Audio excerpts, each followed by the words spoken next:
The overall goal of this echo protocol is to show methods and approaches used to image heart valve function in rodents. The methods we'll be showing you today can answer key questions in the field of heart disease, with a specific emphasis on evaluating the heart as an integrated unit under conditions of heart valve disease. The implications of this approach are quite profound for the field of heart valve diseases because the comprehensive echocardiographic evaluation of the heart will not only allow for detection of valvular dysfunction in multiple heart valves, but will also allow investigators to understand the complex interplay between cardiac function and various measures of heart valve function.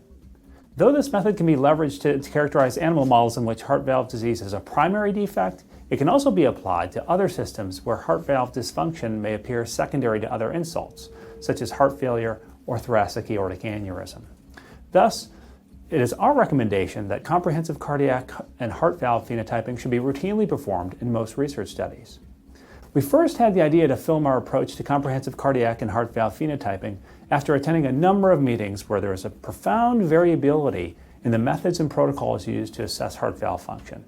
It is our hope that this manuscript and the accompanying video spurs discussion in the field regarding the best methodologies and standards to follow, which ultimately aligns with recent initiatives from the National Institutes of Health to improve rigor and reproducibility of research studies.